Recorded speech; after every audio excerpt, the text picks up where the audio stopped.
गधों के तादाद में इजाफा हुआ है। ये लोग करप्शन के दाग सीने पे लगे हैं, ये अंग्रेजी बोलने से साफ नहीं होंगे। इस बजट के खिलाफ सीधा पिलाई दीवार बन जाएंगे, इसको पास नहीं होने देंगे। आगे ही अपोजिशन मरी हुई है, अपोजिशन के आगे रिंग पिस्टन बैठे हुए हैं, प्लगों में कचरा है, इंजन धुआं दे रहा है।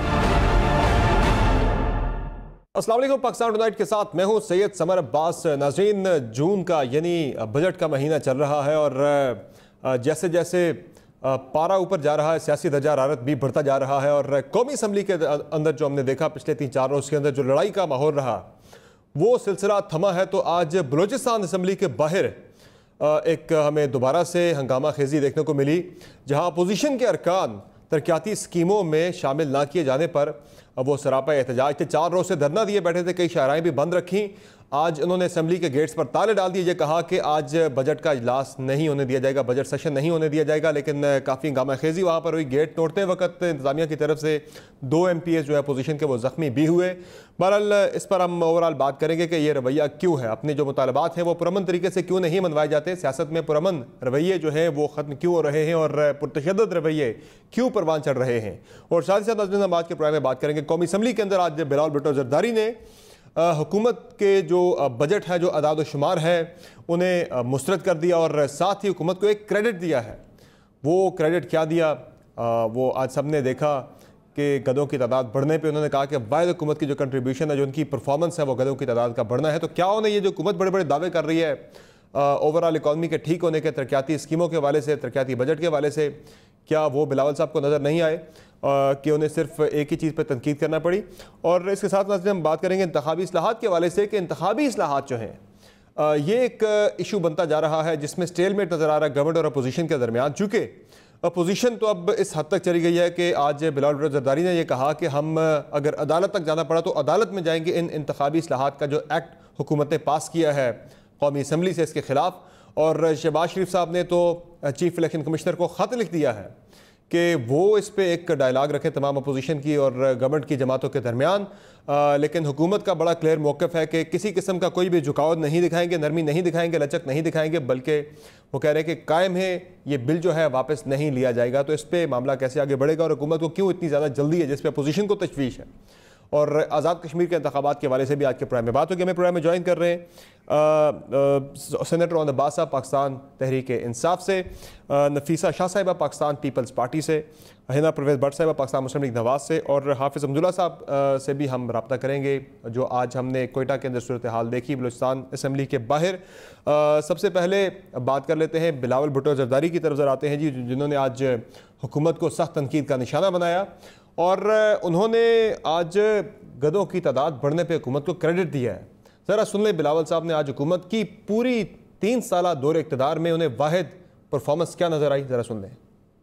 100,000 इजाफा हुआ है गधों का तादाद में और वो 5.6 मिलियन तक पहुंच चुके हैं। तो गोरे तो उतने ही हैं, मगर PTI के दौर में नया पाकिस्तान में तो गधों के तादाद में इजाफा हुआ है। ये सेनेटर ऑन द अब्बास साहब बिलावल साहब फरमा रहे थे कि मैंने बड़ी कोशिश की, पाकिस्तान तहरीक इंसाफ की हुकूमत की कारकर्दगी को देखा, लेकिन कोई भी ऐसी चीज़ नहीं मिली जिसकी तारीफ़ की जा सकती। तो वो कह रहे हैं एक ही उन्होंने अच्छा काम किया है कि उसमें हम कह रहे हैं कि वो गधे कह रहे हैं 1 लाख बढ़ गए, बाकी कोई हाल ही कोई नहीं गवर्नमेंट का।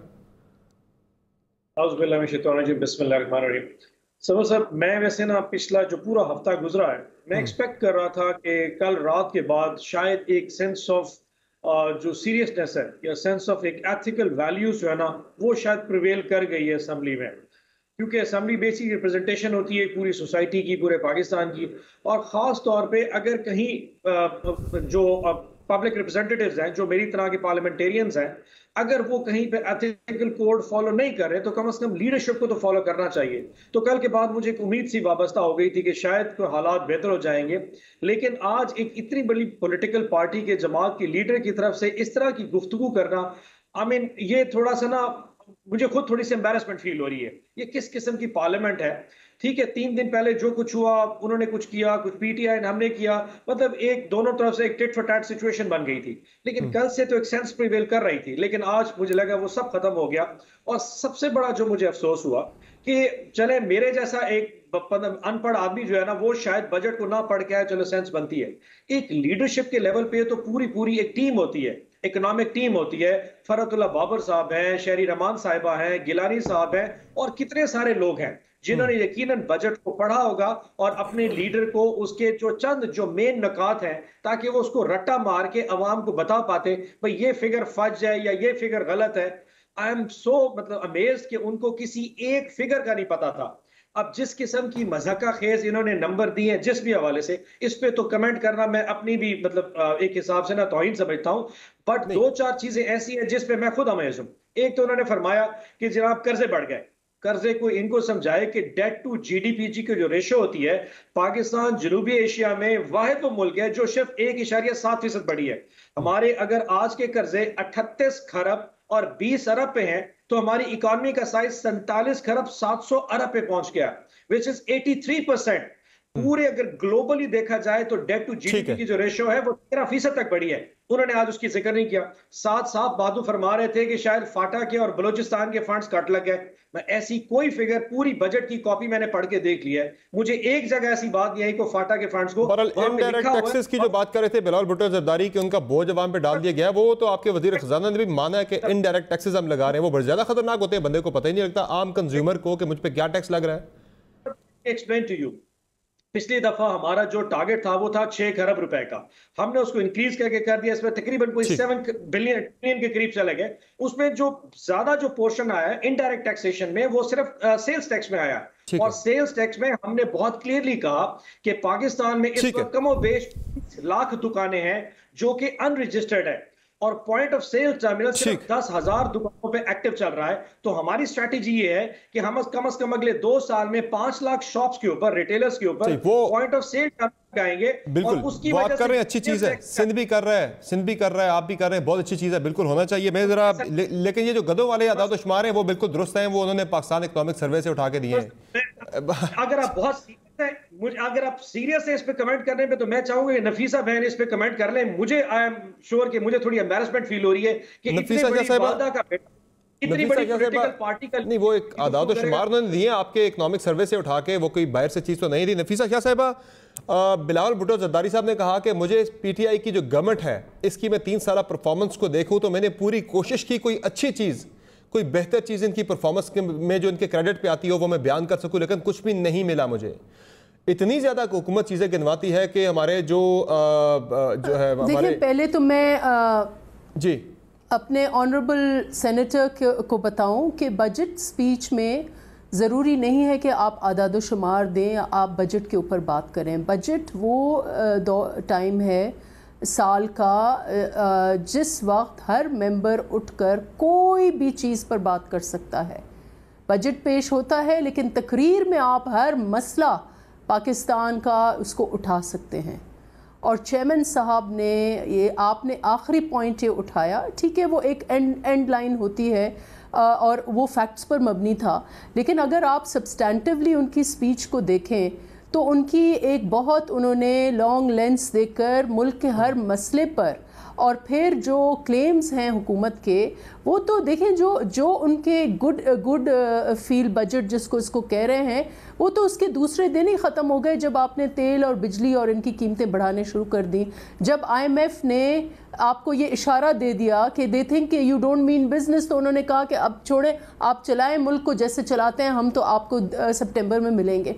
तो ये सारी चीज़ें उन्होंने, ये सारे हकायक बयान किए उन्होंने सारे ये सिंध के हवाले से जो आप इल्ज़ाम तराशी करते हैं उसके ऊपर उन्होंने एक नज़र डाली कि भाई हम सिंध की बात तो नहीं करते, हम वफाक और सूबों का जो आइन में दिया गया है रिलेशनशिप उसकी बात करते हैं।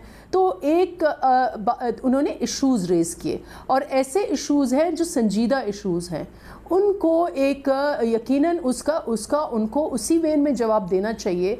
आपने इनडायरेक्ट टैक्सेस की जैसे बात की तो महंगाई सबसे जो बजट का एहसास जो आम आदमी को होता है वो यही होता है कि उसका घर का खर्चा जो है वो कैसे पूरा होगा, और उस हवाले से जब आप हर शख्स जो बाहर कोई भी ख़रीदारी करेगा उसके ऊपर आप बड़े बड़े टैक्सेस लगा देंगे, फेडरल ये लेवीज़ लगाएंगे, पेट्रोल के ऊपर आप पेट्रोलियम लेवी लगाएंगे, तो फिर वो तो महंगाई तो उससे होगी, और गरीब बंदा जो है या मिडिल क्लास का बंदा है वो ही फील द पिंच।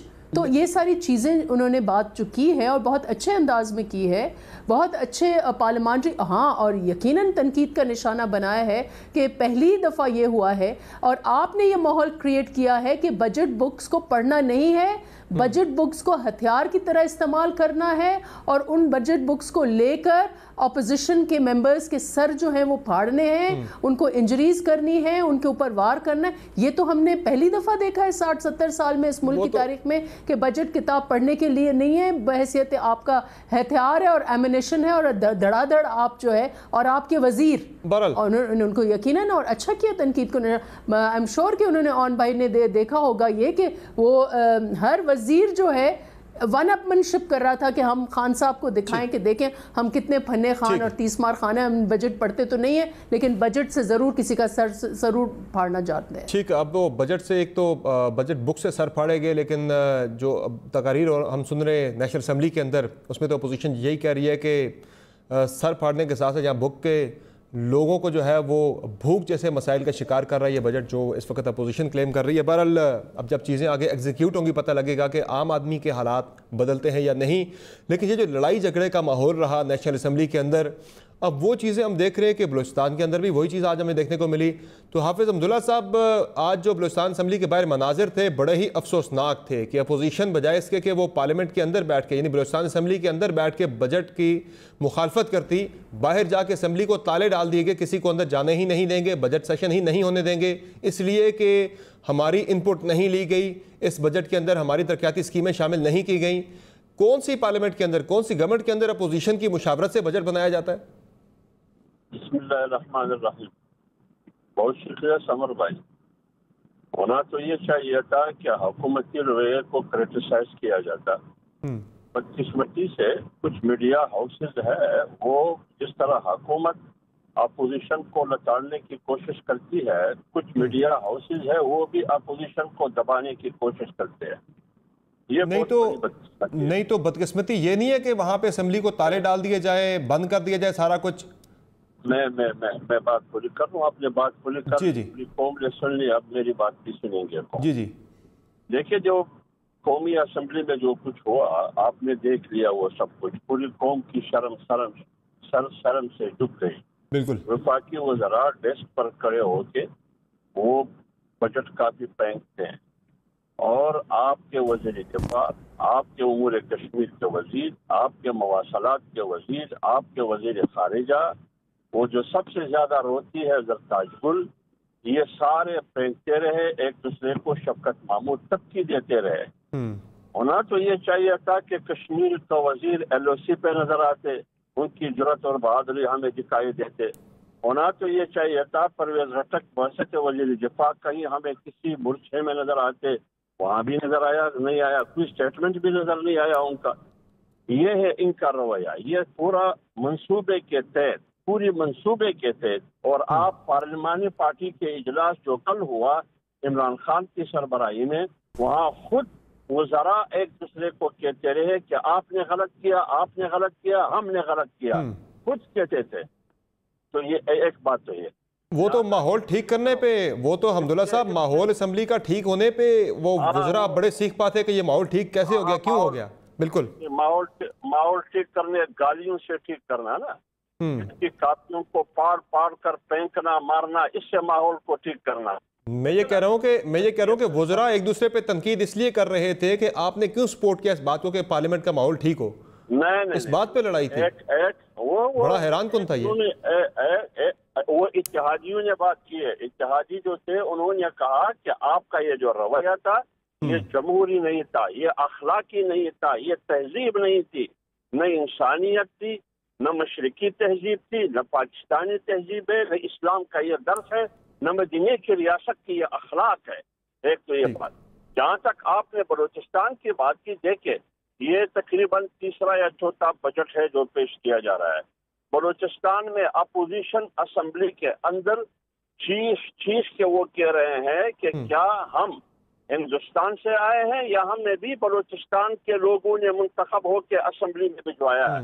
मुझे मत दे, बलूचिस्तान की अपोजिशन के एमपीएस अपने आप के लिए नहीं मांग रहे, वो एहतजाज करते रहे, वो उस हल्के के लोगों के लिए मांग रहे जो नुश्की की आवाम है, जिसने रहीम मेंगल को मुंतखब किया है।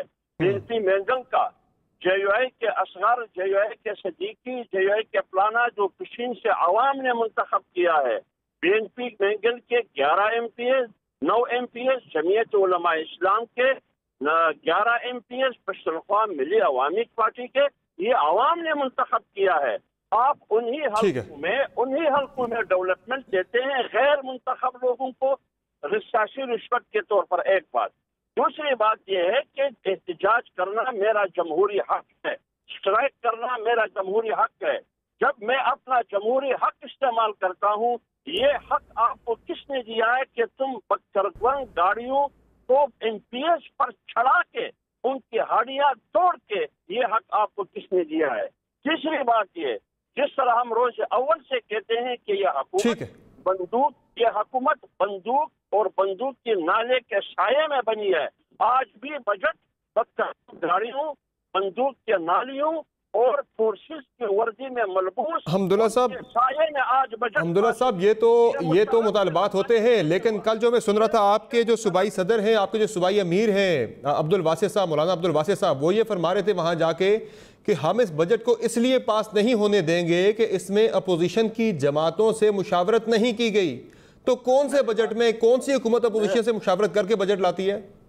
देखिए मेरी बात सुनिए, मुशावरत का मतलब यह नहीं है कि आप, वो ये कहते हैं कि आप उन हल्कों को, उन हल्कों के अवाम को क्यों नजरअंदाज करते हैं? क्या वो बलूचिस्तान के अवाम नहीं है? क्या वो बलूचिस्तान के शहरी नहीं है? क्या वो पसमानदा नहीं है? क्या वो गरीब सदा नहीं है? क्या वो गरीब गुर्बत से मारे हुए लोग नहीं है? वो तो ये कहते हैं कि भाई मेरी तजवीज मत करो, आप, मैं इलाके का एक मुंतखब हूँ, तुमने तमाम एमपीए के जितने भी हल्के हैं, ठीक है, तुमने हाईजैक किया है। एक बात में एक जुमला पूरी कर लूं, लिहाजा उन्होंने अमीरियत की तारीख भी उन्होंने मसख किया। आज जमहूरियत के नाम पर एक गैर एलानिया मार्शल्ला नाफिज है। ये तो रवैयों का मसला है हमदुल्ला साहब, ये तो रवैयों का मसला है, वही रवैये हमने देखे कौमी असम्बली के अंदर, देखे, वही हम आज बलूचिस्तान असम्बली के बाहर देख रहे हैं। वहाँ पे भी अपोजिशन जाके जो है वो ताले लगा देती है, ना खेलने देंगे। यहाँ पे भी यही हुआ कि बजट बुक्स उठा के मारी गई है। तो ओवरऑल रवैयों का मसला है, इसे कहीं और जाके जोड़ना मेरे ख्याल से मुनासिब नहीं है। अपने रवैये ठीक करने की ज़रूरत है। सेनेटर रोहनबाज साहब, ये जो आज बलूचिस्तान के अंदर देखा गया, ज़ाहिर ये तसलसल है, ये एक आइसोलेटेड वाक़या नहीं है, ये एक तसलसल है जो कौमी असम्बली के अंदर हमने देखा। ये ओवरऑल हमारे मजमूई रवैये हैं जिन्हें चेंज करने की ज़रूरत है। ये इतनी अदम बर्दाश्त क्यों बढ़ती जा रही है? क्या आपका इस पर एनालिसिस है? आई थिंक समर साहब, पूरा ओवरऑल अगर आप पिछले 15-20 साल की देखें, जब से परवेज मुशर्रफ साहब की गवर्नमेंट आई थी, ओवरऑल वकला की तहरीक चली और बहुत सारे इश्यूज ऐसे रब्त होते रहे, जिसमें तमाम जो पॉलिटिकल फोर्सेस थी वो ये समझती थी कि शायद हर चीज का फैसले का हल जो है वो सड़कों पे होगा। लेकिन अगर आप थोड़ा सा इसको पार्लियामेंट के तनासुब से देखना शुरू करें तो ये all trickles down from the top. आज मैं हल्की सी एक छोटी एग्जांपल देता हूं कि जब बिलावल भुट्टो जरदारी साहब स्पीच कर रहे थे तो उन्होंने अपनी स्पीच कर दी, गलत ठीक जो भी था, जैसे नफीसा बीबी ने कहा परफेक्टली फाइन। कल शहबाज साहब ने तकरीर भी कर दी, लेकिन जब हमाद अजहर साहब ने आज बोलना शुरू किया तो उस वक्त तमाम अपोजिशन लीडर्स उठ के चले गए, बिलावल भुट्टो साहब भी चले गए, शहबाज साहब भी चले गए। तो वो जो अदम बर्दाश्त का एक लेवल जो छोटे लेवल पे आपको पार्लियामेंट में नजर आया, उसकी बड़ी पिक्चर आपको बलूचिस्तान में नजर आई। यानी कि किसी का गुफ्तगू आपकी तबीयत के मुताबिक ना होना, वो भी अदम बर्दाश्त में ही आ जाता है। So I think it all travels from the top. और मेरे ख्याल में एक अच्छी अपॉर्चुनिटी है तमाम पार्टी लीडरशिप के लिए कि जो पिछले 3 दिन में हुआ है उससे सबक सीखते हुए एक एसओपीज बनाने चाहिए, एथिकल एसओपीज, कि कहां पे क्या कुछ कैसे कैसे हो सकता है। यानी कि अगर आपने पार्लियामेंट में अगर एहतजाज करना है तो उसके क्या वैल्यूज होंगे। अब फॉर एग्जांपल, अब पिछले कुछ 2-3 माह पहले कुछ टीचर्स आए थे डी चौक में एहतजाज करने, गलत या ठीक इस पे कमेंट नहीं करते, उन्होंने अपनी तनख्वाहें बढ़ाने का एहतजाज किया। अब तमाम अपोजिशन पार्टी से कहा कि ठीक को सपोर्ट करते हैं, फेयर इनफ। पॉलिटिक्स में आप हमेशा लोगों की उसके लड़ते हैं, लेकिन जब कभी उन्होंने उसको पार्लियामेंट के जाने की तरफ कोशिश करते हैं तो तकरीबन तमाम पॉलिटिकल फोर्सेस को कंडेम करना चाहिए। मुझे तो इस चीज की हैरत हो रही है, मुझे तो इस चीज पे हो रही है कि जो आज बिलावल भुट्टो जरदारी ने भी सवाल उठाया कि जो हुकूमत है उसे हुकूमत करनी चाहिए, वो अपोजिशन कर रही है, तो फिर हुकूमत कौन कर रहा है? और अपोजिशन जो है वो हमें आपस में एक दूसरे की अपोजिशन करती नजर आ रही है, कोई अपना काम नहीं कर रहा। जरा सुनने आज बिलावल साहब ने क्या कहा आपको। अगर ऑपोजिशन ने ऑपोजिशन करना है और हुकूमत ने भी ऑपोजिशन का किरदार अदा करना है तो हुकूमत कौन चलाएगा? अरे अपोजिशन ने भी अपोजिशन करनी है, गवर्नमेंट ने भी अपोजिशन शुरू कर दी, तो गवर्नमेंट कौन चलाएगा सर? थोड़ा सा चलाएगा। जब शौकत तरीन साहब स्पीच कर रहे थे फ्राइडे वाले दिन, अगर उस वक्त आपको थोड़ी कोई फुटेज मिल जाए तो अली गौहर बलोच बाकायदा, जिसने अपने परसों वो कुत्ते बिलों वाली बात सुनी थी ना, तो उसने एक नारा मारा था, बहुत अफसोसनाक था, बहुत गलत था। उन्होंने पता क्या कहा था? डंकी राजा की सरकार का लफ्ज इस्तेमाल किया था। अब मैं थोड़ा सा अर्ज कर, प्राइम मिनिस्टर इमरान खान, अब मुझे नहीं पता बाकी पॉलिटिकल पार्टीज की अपनी लीडरशिप, लोगों का इमोशनल अटैचमेंट है, हमारे लिए वो वालिद का दर्जा रखते हैं। अगर कोई मेरे असल वालिद को, जिसने मुझे पैदा किया, उसको गाली देता, तो मैं अगर उस पर इंतशार फैला सकता हूं, तो जो प्राइम मिनिस्टर इमरान खान को गाली देगा, मेरे वो इमोशंस उसके लिए भी होंगे। देखिए, डेस्क थंपिंग करनी आप करें, आपने सीटियां मारी, आप शोर बचाएं। चले, मैं जरा नफीसा बीबी की तरफ आता हूं। ये जो नफीसा शाह साहिबा, आज बिलावल साहब हुकूमत को तो ताना दे रहे थे कि आप अपोजिशन नहीं कर रहे, आप हुकूमत के बजाय आप अपोजिशन करने लग गए, तो अपोजिशन भी अपोजिशन कर रही है, लेकिन अपोजिशन तो यहाँ पे एक दूसरे की अपोजिशन कर रही है। यही वजह है कि जो हुकूमती वज़रा हैं वो अब अपोजिशन की उन्हें बिल्कुल परवाह ही नहीं रही, शायद इसलिए उन्होंने खुद अपोजिशन करना शुरू कर दिया। आज शेख रशीद साहब ने जो ताना दिया अपोजिशन को कि आप भी अपना काम नहीं कर रहे, वो कह रहे हैं अपोजिशन तो बिल्कुल ही फारिग हो गई है। जरा सुन लें। आगे ही अपोजिशन मरी हुई है, अपोजिशन के आगे ही रिंग पिस्टन बैठे हुए हैं, प्लगों में कचरा है, इंजन धुआं दे रहा है। ये तो दिसंबर में हुकूमत के खात्मे का ऐलान करते थे, इमरान खान ठोक के 5 साल जो है ना, तुन के 5 साल पूरे लगाएगा। तो ये नफीसा शाह साहिबा, अपोजिशन एक दूसरे की अपोजिशन कर रही है, हुकूमत भी अपनी अपोजिशन कर रही है, फिर जाहिर है जब वैक्यूम होगा तो फिर कोई तो आके अपोजिशन करेगा ना। देखिए, मुझे लग रहा है शेख रशीद साहब जो इन्होंने इदारों का हशर किया है, बिलखुसूस रेलवे का और PIA का, ये इसका जिक्र कर रहे होंगे, उन इंजनों का जिक्र कर रहे होंगे, उस सिग्नलिंग सिस्टम का कर रहे होंगे, उन PIA के जहाज़ों का कर रहे होंगे जिनको उन्होंने बर्बादी के नहज पर पहुंचाया है। तो शेख रशीद साहब की बात जो है उसको उसी कॉन्टेक्स्ट में लिया जा सकता है जिस कॉन्टेक्स्ट में उन्होंने इदारों का हशर किया है। अभी ओन अब्बास साहब ने बात की कि जब जैसे अजहर ये मिनिस्टर, इनके जो स्टेट मिनिस्टर हैं, उन्होंने जब रिस्पॉन्ड किया चेयरमैन को, अभी फुल मिनिस्टर हैं गालिबन, तो लोग उठ गए। अब ये रवायतें जो हैं ये कौन कायम करता है? लीडर ऑफ द हाउस कौन है? Leader of the house prime minister है। 3 साल में कितनी दफ़ा वो हाउस में आए हैं? कितनी दफ़ा बैठ कर उन्होंने अपोजिशन की तकारीर सुनी है? कितनी दफ़ा बैठ कर उन्होंने किसी बैक बेंचर की बात सुनी है? अगर किसी भी हुकूमत का टेम्परेचर देखना हो, उसकी नब्ज़ चेक करनी हो, तो आप बैक बेंचर की आवाज़ सुनते हैं। ये इनकी जमहूरी सोच है। पहली तकरीर में आकर वादा किया उन्होंने कौम से और उन्होंने हाउस से कि मैं हर हफ्ते आकर सवालात का जवाब दूंगा। वो दिन और आज का दिन, एक दिन भी वो नहीं आए। वो कहते हैं अपोजिशन इतना शोर मचाती है, वहां पे इतनी हुल्लड़बाजी करती है कि वहां माहौल ही नहीं होता कि बात की जाए, जवाब दिया जाए। प्राइम मिनिस्टर कहते हैं पहली तकरीर में अपोजिशन ने मुझे स्पीच ही नहीं करने दी। चले एक दफा हुल्लड़बाजी होगी, नहीं, एक दफा हुल्लड़बाजी होगी, 2 दफा हुल्लड़बाजी होगी। हमारे टाइम में यूसुफ रज़ा गिलानी साहब डेली आते थे, हर काम छोड़कर पार्लियामेंट में बैठते थे, शोर हंगामा होता था। वहाँ भी उस वक्त की ऑपोजिशन, चौधरी निसार साहब उसको लीड कर रहे थे, पेपर फाड़ फाड़ के वो उछलाते थे और शोर हंगामा करते थे, हम सुनते थे। We used to smile at them. तो क्योंकि हुकूमत के पास, as I said, power, authority, decision making, performance हुकूमत के पास है। ऑपोजिशन के पास माँ सिवा जबान के हाउस में हमारे पास है क्या? तो दे मस्ट लिसन। और जो ये रवायत एक्सपेक्ट कर रहे हैं कि ऑपोजिशन रखेगी, पहले खुद तो करके दिखाएं। लीडर ऑफ द ऑपोजिशन जब तकरीर कर रहे थे, इनके पूछें कि कितने फ्रंट बेंचर्स बैठे हुए थे, कोई भी नहीं बैठा हुआ था। चेयरमैन बिलावल भुट्टो जरदारी साहब ने तकरीर की, कितने फ्रंट बेंचर्स बैठे हुए थे, कोई भी नहीं, कोई वजीर नहीं बैठा था। तो अपने पहले तो रवायत ये कायम करें और उसके बाद आप ऑपोजिशन को कुछ। ठीक है, हिना परवेज भट्ट साहिबा, ये जो एक आर्गूमेंट है कि जो बिलावल साहब ने आज बात की कि अपोजिशन कर रही है, हुकूमत भी अपोजिशन कर रही है, तो अपोजिशन तो अपोजिशन नहीं कर रही, आप तो एक दूसरे की अपोजिशन कर रहे हैं। नून लीग जो है वो पीपल्स पार्टी की अपोजिशन कर रही है, पीपल्स पार्टी JUI की अपोजिशन कर रही है, गवर्नमेंट की अपोजिशन तो कोई नहीं कर रहा। यही वजह है कि गवर्नमेंट का कॉन्फिडेंस बढ़ गया। वो कह रहे हैं अब हम 5 साल पूरे करेंगे, बल्कि खान साहब को आपने सुना होगा पिछले दिन वो तो कह रहे थे अगले 5 साल भी हमारे हैं, परवाह नहीं है।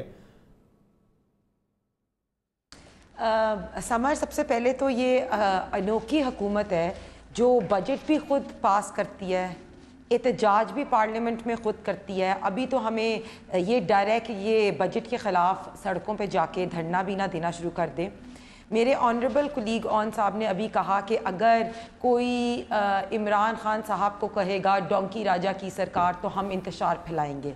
तो आप देख लें कि इनकी अप्रोच क्या है, जो टीवी पे बैठ के ये कहते हैं कि हम इंतशार फैलाएंगे।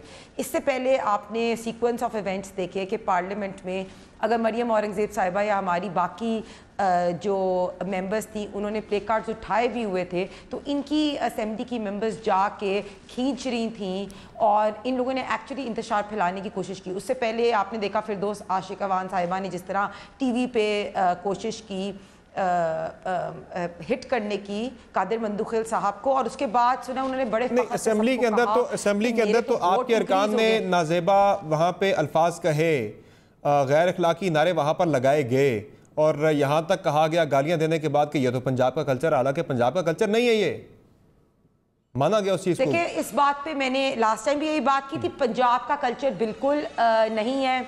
उनकी किसी की ज़ाती राय हो सकती है, ये PTI का कल्चर ज़रूर है। PTI का कल्चर हमने पहले दिन से देखा है, गालियाँ देना, गालियाँ गलोच। PMLN का बिल्कुल कल्चर नहीं है, PTI का कल्चर ज़रूर है। आपने इनके इन्हीं की MNA की वीडियो है ना जिसमें गालम गलोच दे रहे हैं, उसमें सबसे पहले तो उन्हीं की वीडियो शेयर हुई ना, जिस तरह हम और वो बहन की या माँ की या इस तरह की गालियाँ देना तो बिल्कुल सूट ही नहीं करता। तो मैं तो उसको कंडेम करती हूँ और मैं बिल्कुल ये कहूँगी कि पंजाब का कल्चर गालियाँ देना है ही नहीं। दूसरी बात आपने तो कंडेम उसे भी करें ना, कंडेम जो अली गौहर बलोच और रोहेल असगर साहब जिस तरह की बातें कर रहे थे उन्हें भी कंडेम करें ना, फिर हौसला पैदा करें। देखिए, पार्लियामेंट में हम लोग मेंटोर्स हैं, समर, हम लोग मेंटोर्स हैं for a lot of people, for Pakistani अवाम के, और हमें सबको चाहिए as parliamentarians responsible behaviour show करें, specially in the assembly, regardless of whichever party we belong to, we are supposed to show good parliamentary behaviour. पहली चीज़। दूसरी बात, आपने बात की जिस तरह के बेसिकली ये चाहते थे कि एक कॉन्ट्रैक्ट हम साइन करें कि इमरान खान साहब शहंशाह आज़म जब असेंबली में आएँ और स्पीच करें तो वहाँ पिन ड्रॉप साइलेंस हो, वहाँ कोई शोर ना मचाए। आप मुझे बताएं कि लास्ट 3 महीनों में इमरान खान ने फ़लस्तीन वाला इतना इंपॉर्टेंट इशू आया, इमरान खान साहब जो है वो असेंबली में आए, उन्होंने कोई तकरीर की, या TLP वाला जो इशू हुआ उस पर इमरान खान साहब असेंबली में आए। लास्ट 3 महीने पहले जो वो असेंबली में आए ना, वो तब आए थे जब उन्होंने झूठा वोट ऑफ कॉन्फिडेंस लिया था असेंबली से। और शुरू में जिस पे हम बात कर रहे हैं, शुरू में जब ये शहंशाह आज़म आए थे ना असेंबली में, तब RTS बैठा के इन्होंने सिलेक्टेड इमरान खान को हमारे पे मसलत किया था, और जहांगीर तरीन साहब का ना जहाज़ भेज के पंजाब की हुकूमत और वहाँ की हुकूमत पर जो आई थी, इसीलिए हम लोगों ने जो है इनको बात नहीं करने दी, और काली पटिया पहन के हमने ओथ भी लिया था। तो उसके बाद से तो इनके पर इतना हौसला होना चाहिए था कि। और दूसरी एक और चीज मैं आपको बात करूं, ये रोज बात करते हैं इलेक्टोरल रिफॉर्म्स की, मैं उसी तरफ आ रहा हूं। इनके हेड ऑफ स्टेट है ना, वो सबसे पहले नहीं, एक मिनट, ये इतने कंफ्यूज्ड है इनके हेड ऑफ स्टेट कि एक तरफ से इनका जो मजाज है वो फासिस्ट मजाज है, दूसरी तरफ से इनका जो सोच है ना वो डिक्टेटर की सोच है। वो कहते हैं कि चीन की तरह हुकूमत होनी चाहिए। हाँ, इस पे फिर मुझे पहले बात करने ब्रेक के बाद इसी तरफ आ रहे हैं। ब्रेक के बाद हम इलेक्टोरल रिफॉर्म्स पे ही बात करेंगे। ब्रेक के बाद हमने इलेक्टोरल रिफॉर्म्स पे ही बात करनी है कि उस पर पोजीशन तो ये बड़ा कह रही है कि हमने इसको नहीं मानना किसी सूरत में भी। जो एक्ट पास किया गया है इंतखाबी इस्लाहात का, जिसमें वोटर लिस्टों के हवाले से है, उसमें हल्का बंदियों के हवाले से भी कुछ इख्तियारात हैं जिन्हें इलेक्शन कमीशन ने भी उन पर एतराज़ात उठाए हैं। ओवरसीज़ पाकिस्तानियों को वोट का हक देना है, इलेक्ट्रॉनिक वोटिंग मशीन्स लेकर आनी है। इस पर इलेक्शन कमीशन की एक राय आ चुकी है 15 तारीख को, लेकिन लीडर ऑफ द अपोजिशन ने खत लिखा है इस पर चीफ इलेक्शन कमिश्नर को। बिलावल भुट्टो ज़रदारी ने यह इशारा दिया कि वो अदालत तक जाएंगे इस मामले पर। अगर ये सेनेट से पास किया गया, हुकूमत कह रही है कि हम इस बिल को वापस नहीं लेंगे, तो फिर ये मामला कैसे आगे बढ़ेगा। बातों की ब्रेक के बाद हमारे साथ रहेगा।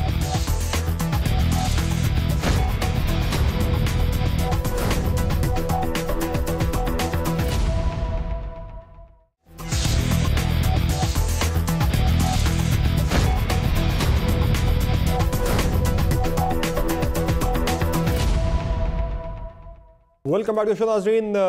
मुल्क में कभी भी पॉलिटिकल गवर्नमेंट स्टेबल नहीं हो सकती, वो खुल के काम नहीं कर सकती जब तक उसका जो इलेक्शन है उस पर तमाम लोग अपोजिशन को मिलाकर सब मुत्तफिक ना हो। लेकिन पाकिस्तान के अंदर अनफॉर्चुनेटली ये ट्रेंड चलता आ रहा है कि जो भी पार्टी इलेक्शन जीत के आती है बाकी सारी की सारी जमातें हारने वाली धांधली का इल्ज़ाम लगा देती हैं। अब मौजूदा जो हुकूमत है पाकिस्तान तहरीक इंसाफ की, ये इसका दावा है कि हम इलेक्शन के अंदर शफाफियत लाना चाहते हैं और शफाफियत के लिए एक इलेक्शन एक्ट जो है 2017 का, उसमें कुछ तरामीम लाई गई हैं।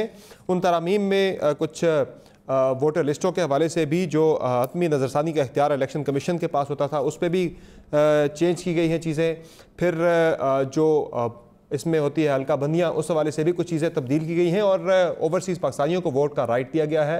और साथ ही साथ इलेक्ट्रॉनिक वोटिंग मशीन्स को लाया गया है इस चीज़ को, कि ताकि जो स्टफिंग होती है बैलेट बॉक्सेस के अंदर उसे ख़त्म किया जा सके।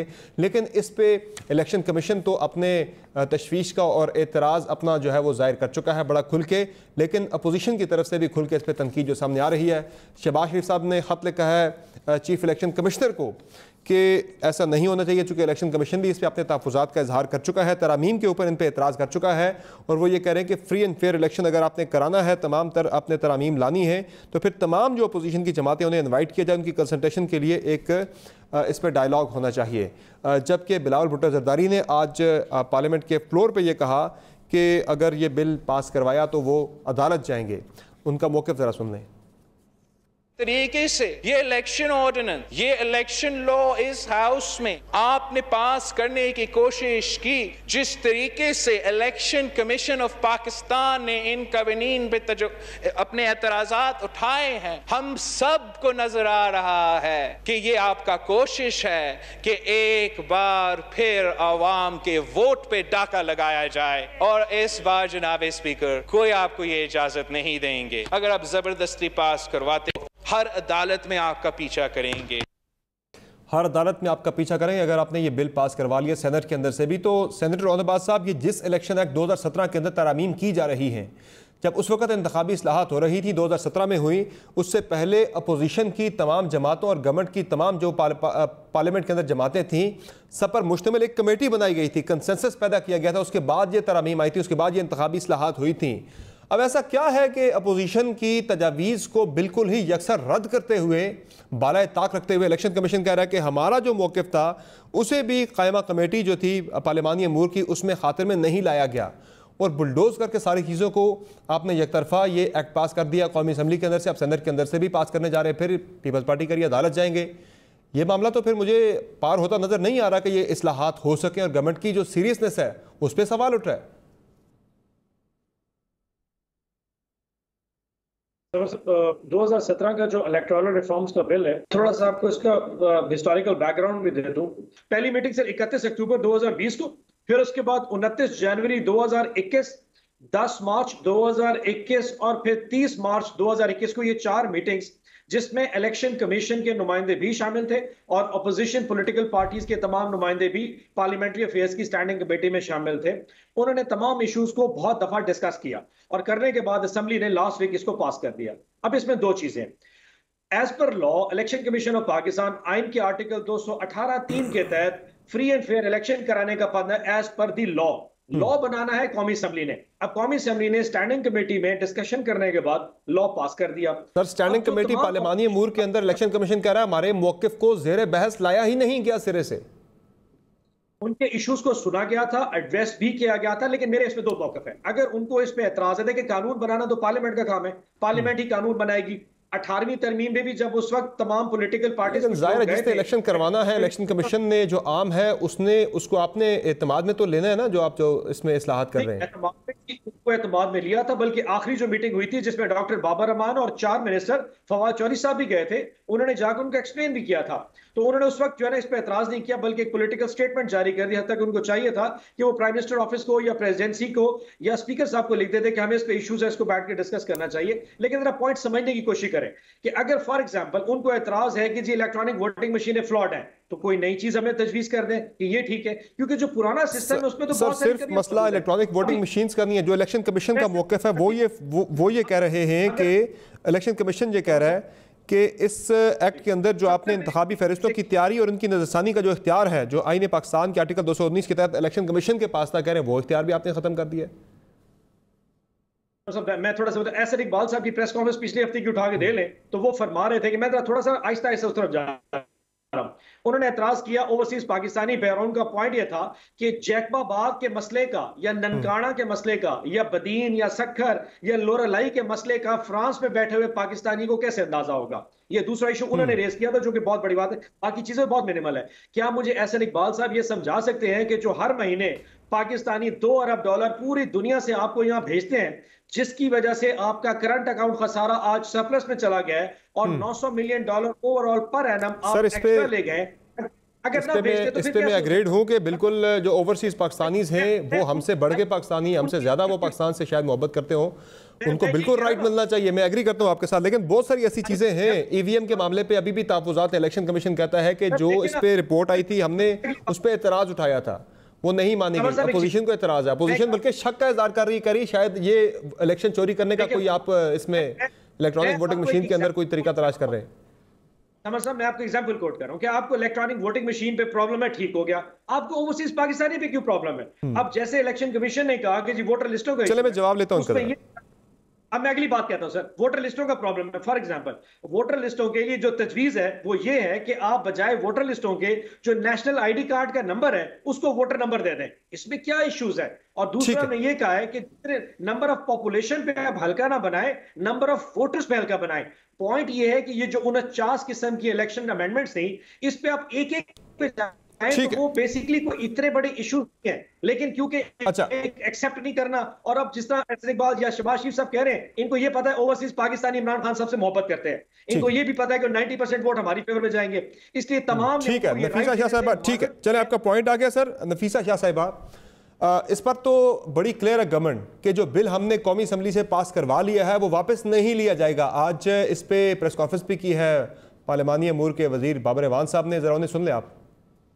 जितनी भी लेजिस्लेशन हुई है 2 दिनों में वो आइन के मुताबिक है, वो कानूनी लेजिस्लेशन है और वो रूल्स के मुताबिक हाउस चला है। और जो रूल्स के मुताबिक थे, जो प्रिजाइडिंग ऑफिसर थे डिप्टी स्पीकर साहब, उनके फैसले दुरुस्त थे। इसलिए हमने कल मीटिंग में उनको बता दिया था अपोजिशन को कि ये बिल वापस नहीं लिए जा सकते। बिल तो वापस नहीं होंगे नफीसा शाह साहिबा, और वो कह रहे तमाम जो है वो रूल्स एंड प्रोसीजर के मुताबिक, कानून के मुताबिक सारे बिल पास हुए हैं। और इस पे आपको खदशा क्या है, कहाँ कोई आपको लग रहा है कि लूप होल है जहां से गवर्नमेंट फायदा उठा के अगला इलेक्शन रिग कर सकती है, जिसकी तरफ बिलावल भुट्टो ज़रदारी आज इशारा कर रहे थे। देखिए मुझे लगता है कि ये इनकी ग़िज़ा की तरह है, जब तक कोई फटा ना करें, जब तक किसी चीज़ को मुतनाज़ा ना बनाएं, शायद इनको सुकून नहीं आता। It's like a drug for them. मुझे हैरत है कि इलेक्टोरल रिफॉर्म्स मैं समझती हूँ आइन के बाद ये अहम तरीन कानून है, और अगर ये कानून मुतनाज़ा है, किसी भी वजह से मुतनाज़ा है, और जो मेजर पार्टीज़ हैं जिनके पीछे करोड़ों अवाम है, अगर वो उनको काबिल कबूल नहीं है तो ये नहीं हो सकता। बिल्कुल ये नहीं हो सकता। आप अगर समझते हैं कि आप 1 मिनट में 20 कवानीन बुलडोज़ कर लें, जल्दबाजी कर लें, तो फिर आप पार्लियामेंट का अख्तियार अपना अख्तियार जाके कोर्ट को देंगे। और मुझे बहैसियत parliamentarian and a political party worker मुझे बड़ी तकलीफ़ होती है जब पॉलिटिकल पार्टीज़ अपने मसाइल हल नहीं करते और अपने आप को, अपने इशूज़ को कोर्ट के मुंह में दे देते हैं। ये बहुत तकलीफ़देह बात होगी, हमें मजबूरन कोर्ट में जाना पड़ेगा। ये अगर इनका मकसद है कि इलेक्शन, जैसे आपने कहा, इसकी शफाफियत, और इनका भी अगर ये मकसद है कि इनकी शफाफियत जो है इलेक्शन की उसको इंश्योर करना है, तो क्या वजह है कि आप कानून साजी में शफाफियत नहीं करते। ये बिल्कुल इनका दुरुस्त नहीं है कि इन्होंने रूल्स एंड प्रोसीजर्स फॉलो किए हैं। ये 40 अमेंडमेंट्स जो हैं विद इन मिनट्स इन्होंने पार्लियामेंट्री कमेटी में पास करा लिए, without taking into account election commission major stake holder है, उसको ऑपरेट करना है, उसको इलेक्शन करानी है, उसको ये मशीनें नायाब मशीनें जो आप लेके आए, ये उनको प्रैक्टिकली इम्प्लीमेंट करें। कैसे करेंगे वो? पार्लियामेंट के अंदर होने वाली कई ऐसी चीजें हैं, कई ऐसे कानून साजी है जिसे लेके कई लोग गए हैं अदालतों के अंदर। अदालत आगे से एक ही जवाब देती है कि भाई ये आपका पार्लियामेंट का मसला है, पार्लियामेंटेरियंस का इशू है, सियासत का मामला है, आप खुद इसे रिजॉल्व करें, पार्लियामेंट रिजॉल्व करें, हमारे पास मत लेकर आए। यहां पर भी शायद आपको यही जवाब आए। Not necessarily, they will have, कई सारे इश्यूज हैं जहाँ पर आईनी तरामीम उन्होंने जो हैं वो, हालांकि I don't agree with it, लेकिन कई ऐसी चीज़ें जिन्होंने अपने मैंडेट से स्टेप आउट किया है। लेकिन ये चीज़ अगर आइन के ख़िलाफ़ है, अगर रूल्स के ख़िलाफ़ है, और अगर वो it may lead to chaos in the country, और which will, if they think कि ये आराम से पास करेंगे और अपोजिशन चुप बैठेगी, हम सड़कों पर जाएंगे। एक पीडीएम नहीं तो 4 और पीडीएम्स इसमें से बन जाएंगी। If they think they can do this, they can not do it, क्योंकि ये इलेक्शन हर मामला, हर हल्के, हर वोटर का सवाल है। अजीब नायाब किस्म की, और करोड़ों वोटर्स आप ऐड कर लेते हैं, उसके आपने सिस्टम्स डिवाइस नहीं किए। ओवरसीज़ कैसे वोट कास्ट करेगा, कैसे आप इंश्योर करेंगे कि वो शफाफ तरीक़ेकार है? इसके ऊपर बहस किया है आपने? तो ऐसे करना कि नहीं जी बस हो गया तो हो गया तो हो गया, तशद्दुद, जहाँ पर आपके हर चीज़ में वायलेंस है, हर चीज़ में अग्रेशन है, और जिस तरीके से कवानीन पास किए उसमें भी ये एक अग्रेशन जो है उसकी बू आ रही है, और इसलिए ये बिल्कुल पायदार नहीं होगा, नहीं ये इम्प्लीमेंटेबल है, और नहीं हम इसको करने देंगे। बहरहाल ये बात तो बड़ी वाज़ेह है, मैं आपसे एग्री करता हूँ कि इलेक्शन जो 2023 का है वो सिर्फ पाकिस्तान तहरीक इंसाफ ने नहीं लड़ना, वो नून लीग ने भी लड़ना है, वो पीपल्स पार्टी ने भी लड़ना है, दीगर अपोजिशन की जमातों ने भी इलेक्शन में हिस्सा लेना है। सबकी इसमें राय जो है उससे कंसिडर किया जाना चाहिए। अगर आपको किसी आपकी तरफ से जो तजावीज़ आई हैं गवर्नमेंट की तरफ से, सेट ऑफ रिकमेंडेशंस है, अगर वो अपोजिशन नहीं मान रही तो आप उनके साथ बैठ के कोई किसी की बात माननी है, कोई किसी दूसरे की बात माननी है, मिल के आपने कंसेंसस के साथ ये तरमीम लानी है, वरना अगर अगला इलेक्शन इन तरमीम के साथ हो भी गया तो वो भी मुतनाज़ होगा, फिर अगले 5 साल वही शोर रहेगा। इसलिए बेहतर है कि इसमें कंसेंसस पैदा किया जाना चाहिए। हिना परवेज़ भट्ट साहिबा, ये काम है लेजिस्लेशन करना, कवानीन बनाना पार्लियामेंटेरियंस का। शहबाज शरीफ साहब हाथ लिख रहे हैं चीफ इलेक्शन कमिश्नर को कि आप इस पर कोई इत्तेफाक राय पैदा करें, उनका काम तो ये नहीं है। आप जो भी कानून बना के पार्लियामेंट से भेजेंगे, इलेक्शन कमीशन ने उस पर एक्ट करना है। समर, सबसे पहले तो मैं वही डिस्कशन कंटिन्यू करना चाहूँगी कि जो आपके शहनशाह आज़म हैं बनी गाला के, वो सबसे पहले कौम को ये तो बता दें कि पार्लियामेंट्री फॉर्म ऑफ सिस्टम चाहिए कि प्रेसिडेंशियल फॉर्म ऑफ सिस्टम चाहिए। आपको भी पता है कि इनको ये वजाहत करने की ज़रूरत है, बिकॉज़ ये इस तरह की बातें फैलाने की कोशिश कर रहे थे कि प्रेसिडेंशियल फॉर्म ऑफ सिस्टम होना चाहिए। तो फर्स्ट ऑफ ऑल तो लैक ऑफ ट्रस्ट एग्जिस्ट करता है। हेड ऑफ स्टेट खुद इतना कन्फ्यूज है, हमें पता है, आपको पता है, जर्नलिस्ट को पता है कि इनका मजाज जो है एक फैसिस्ट की तरह है, और इनकी सोच जो है ना वो एक डिक्टेटर की तरह है। एक तरफ ये हमें कहते हैं कि सऊदी या चाइना की तरफ फॉर्म ऑफ गवर्नमेंट होनी चाहिए, ऑपोजिशन होनी नहीं चाहिए। आप अभी देख लें बजट इजलास में इन लोगों ने जिस तरह एहतजाज किया, इनके मिनिस्टर्स ने खड़े हुए, और सिर्फ इसलिए एहतजाज किया कि शहनशाह आज़म जब आके पार्लियामेंट में तकरीर करे तो पिन ड्रॉप साइलेंस हो। तो ये तो पहली चीज़ है कि ये हमें वजाहत करें कि इनका नजरिया, what form of system do they want. एक तरफ से ये हमें कहते हैं कि हमें प्रेसिडेंशियल फॉर्म ऑफ सिस्टम चाहिए, दूसरी तरफ से पार्लियामेंट्री रिफॉर्म्स की बात करते हैं, तो लैक ऑफ ट्रस्ट तो ऑब्वियसली एग्जिस्ट करेगी ना, पहली चीज। दूसरी बात, सबसे ये आपके जो शहनशाह आज़म है वो खुद ही कहते थे कि 1970 का जो इलेक्शन है वो सबसे ज़्यादा शफाफ इलेक्शन है, तो उसमें तो कोई इलेक्ट्रॉनिक सिस्टम ऑफ वोटिंग नहीं था, वो तो पर्ची सिस्टम ही था। और बहुत ही और ऑल ओवर द वर्ल्ड आप देख लें, जर्मनी, इटली, यूरोप, यूएस के भी बहुत जगह पर्ची का इलेक्शन ही होता है। लेकिन बेसिक चीज़ हम जो कहते हैं सबसे इंपॉर्टेंट है कि जो सारे अदारे हैं वो अपनी हदूद में रहें। Everyone should remain in their एक चीज और भी मैं ऐड कर देता हूँ, आपको कंसिस्टेंट जो आइडियल आप सिनेरियो बयान करें, उस पर एक चीज मैं और भी ऐड कर देता हूँ कि जो भी इलेक्शन हारे वो खुले दिल से तस्लीम करे कि हाँ मैं हार गया हूँ, धांधली का इल्जाम ना लगाए। देखें, आपको भी पता है कि पिछले 2018 के इलेक्शन में आरटीएस बिठाया गया, कैसे जहांगीर तरीन साहब का जहाज आया, कैसे पंजाब में पीएमएलएन जो है वो 13 के इलेक्शन के खिलाफ भी धरने हुए थे इस्लामाबाद में, 126 हर इलेक्शन पे सवाल तो है। आपको भी मैं अभी तो हम बात, लेकिन अब फर्स्ट ऑफ ऑल अदारों को अपनी सब इलेक्शंस पे चलो सवाल होगा। 1970 के इलेक्शन तो अकॉर्डिंग टू शहनशाह आज़म सबसे शफाफ इंतखाबात थे, ठीक है, उसमें तो कोई इलेक्ट्रॉनिक वोटिंग नहीं थी ना, उसमें तो पर्ची सिस्टम ही था। बहुत ही ऐसी डेमोक्रेसीज ऑफ द वर्ल्ड है जहां में अभी भी पर्ची सिस्टम को सबसे क्रेडिबल कहा जाता है। ईवीएम से क्या आपको खतरा है? चीज है कि आपके जो अदारे हैं, अदारे देखिए, हमें इन पे लैक ऑफ ट्रस्ट है। हमें इनको इन लोगों ने पहले अभी बाय इलेक्शंस जो है, अगर इतना इनको इलेक्ट्रॉनिक वोटिंग पे सिस्टम इन्हें इंट्रोड्यूस कराना था, जो अभी बाय इलेक्शंस हुए सारे, उसमें क्यों नहीं इंट्रोड्यूस कराया? ऑल ओवर द वर्ल्ड यही होता है कि अगर आपने बाय इलेक्शंस में कराया, उसमें करना चाहिए था ना रिजल्ट। हम देखते क्या इसका होता, आपने बाय इलेक्शन में रिजल्ट देख लिया, हर जगह ये हारे। अब इन्होंने एक प्लान इसलिए इलेक्ट्रॉनिक वोटिंग का किया कि अगली दफा धांधली के लिए। बहुत शुक्रिया हिना परवेज़ भट्ट साहब आपका, ओनबाज साहब और नफीसा शाह साहिबा। यकीनी तौर पे गवर्नमेंट को कंसेंसस पैदा करना चाहिए, चूँकि इंतखाबी इस्लाहात जो हैं ये सिर्फ एक पार्टी का मसला नहीं, सिर्फ गवर्नमेंट का मसला नहीं, तमाम पॉलिटिकल पार्टी का मसला, ये पाकिस्तान का मसला है। इस पर अगर कोई एतराज़ रहा तो शायद अगले इलेक्शन में भी इसी तरह का शोर रहेगा, इसलिए इत्तफाक राय से ये तरमीम होनी चाहिए। प्रोग्राम में एक ब्रेक शामिल करते हैं, ब्रेक से वापस आएंगे तो बात करेंगे आज़ाद कश्मीर के इंतखाबात के वाले से, क्योंकि आज़ाद कश्मीर में जो ये इलेक्शन शेड्यूल अनाउंस हुआ है, इंतखाबी गहमा गहमी बढ़ रही है और लोग जो है मौसमी परिंदे वो पीटीआई की तरफ उनका सफ़र शुरू हो चुका है। बातों की ब्रेक के बाद हमारे साथ रहिए।